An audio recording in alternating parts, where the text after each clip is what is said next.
ఆ జిల్లాలో అధికార పార్టీ నేతల మధ్య ఉన్న విభేదాలు సమసిపోయాయా? కస్సు బుస్సులాడుకున్న నేతలంతా ఒకే వేదికపై ఆలింగనం, పరస్పర పొగడ్తలు, తేనీటి విందులతో చర్చనీయాంశంగా మారుతున్నారా? హఠాత్తుగా మొదలైన ఐక్యతారాగం వెనుక అసలు కదేంటి? జిల్లా నేతలంతా ఒకటయ్యారా, లేక మేమంతా ఒకటే అన్నట్లుగా కెమెరా ఫ్రేమ్ కోసం నటిస్తున్నారా? ఎందుకు ఈ ఐక్యతారాగం? వాళ్ళ టార్గెట్ ఏంటి? ఇంతకీ ఏదా జిల్లా, ఎవరా నేతలు?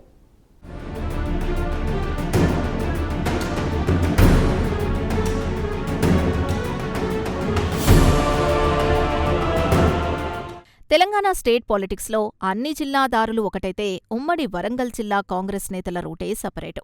ఉప్పు నిప్పుగా ఉంటూ కాంగ్రెస్ పాలిటిక్స్ని హీటెక్కించడం, ధిక్కార స్వరంతో లైమ్లైట్లో ఉండటం ఇక్కడి నేతల స్పెషాలిటీ. పరస్పర విమర్శలు, ఆధిపత్య ప్రదర్శనలతో రాజకీయాల్ని వేడెక్కించడం కాంగ్రెస్ పార్టీ నేతలకు వెన్నతో పెట్టిన విద్య అని చెప్పాలి. ఎందుకంటే ఎప్పుడూ ఏదో కంసంతో రచ్చ చేస్తూ ఇటు పార్టీ శ్రేణులు, అటు ప్రజల్లో కూడా చర్చగా మారుతూ ఉంటారు.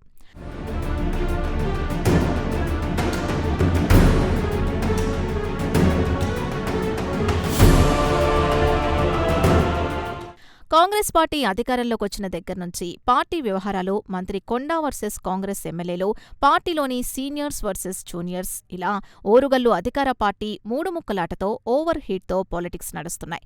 నిన్నటిదాకా కొండా దంపతుల వ్యవహారంతో తలపట్టుకున్న కడియం, ఇగో హట్టైన రేవూరి, నారాజైన నాగరాజు, వాళ్ళంటేనే గిట్టని గండ్ర, నచ్చని నాయిని, సహించని సారయ్య, ఇరకాటంలో ఉన్న ఎర్రబెల్లి స్వర్ణ, కుడా చైర్మన్ ఇనుగాల, ఇలా మదనపడ్డవాళ్లంతా మేము కావాలా, కొండా కపుల్స్ కావాలా అని అధిష్టానానికి అల్టిమేటమే ఇచ్చారట. నిన్నటిదాకా ఈ ఇంటి మీద కాకి, ఆ ఇంటి మీద, ఆ ఇంటి మీద కాకి, ఈ ఇంటి మీద వాలనంత రేంజ్లో పాలిటిక్స్ నడిపారు. నేతల అనుచరులు, పార్టీ క్యాడరంతా ఓరుగల్లులో నిత్య యుద్ధమే చేశారు. ఒక దశలో పరస్పర ఫిర్యాదుల వరకు వెళ్ళింది. ఒకరి మీద మరొకరు పార్టీ అధిష్టానానికి ఫిర్యాదులు చేసుకున్న సందర్భాలు ఉన్నాయి. తాడో పేడో తేల్చుకుందామని సవాళ్లు విసురుకున్న సందర్భాలు కూడా ఉన్నాయి.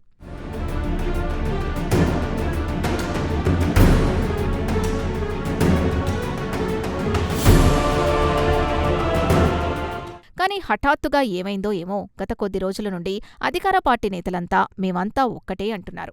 హంస బాయి బాయి అన్నట్లు ఐక్యతారాగం వినిపిస్తున్నారు. ప్రతిపక్ష పార్టీలపై విరుచుకుపడుతున్నారు.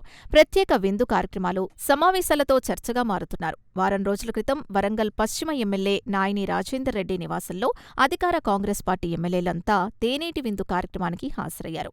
ఈ సమావేశంలో మంత్రి కొండా సురేఖ కూడా పాల్గొనడం చర్చగా మారింది. 2.5 వ్యవధిలో మొదటిసారి ఎమ్మెల్యే నాయిని నివాసానికి మంత్రి సురేఖ రావడం చర్చకు దారితీసింది. విందు అనంతరం మీడియాతో మాట్లాడిన కొండా సురేఖ, రాజేందర్ రెడ్డి మా పార్టీ పెద్ద కుటుంబం, కలహాలు కామన్, కొట్టుకుంటాం, తిట్టుకుంటాం, ఫిర్యాదు చేసుకుంటాం, పార్టీ కోసం కలిసి నడుస్తామని ప్రకటించడం చర్చకు దారితీసింది.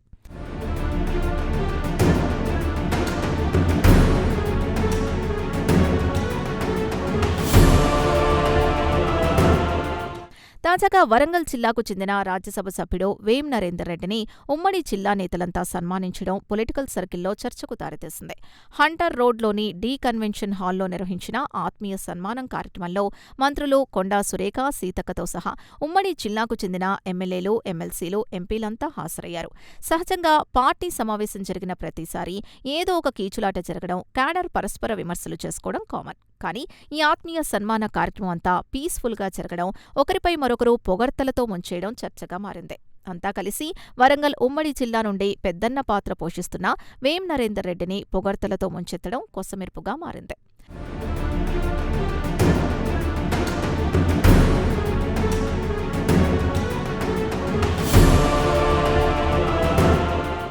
అయితే త్వరలో గ్రేటర్ వరంగల్ మున్సిపల్ కార్పొరేషన్ ఎన్నికలు రాబోతున్నాయి.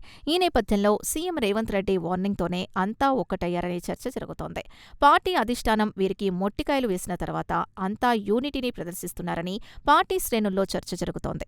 ఈ చెట్టాపట్టాల్, ఆర్టిఫిషియల్ హగ్గులు, ఇకలు పకపకల వెనక ఎవరి లెక్కలు వాళ్లకే ఉన్నాయనే చర్చ జోరెత్తుకుంది. అయితే ఓరుగల్లు మేయర్ పీఠం కోసమే యూనిటీని ప్రదర్శిస్తున్నారని రాజకీయ వర్గాల్లో ప్రచారం జరుగుతోంది. మరి ఈ ఐక్యతారాగం కార్పొరేషన్ ఎన్నికల నాటికి పట్టు బిగుస్తుందా, పటాపంచలవుతుందా అన్నది వేచి చూడాలి.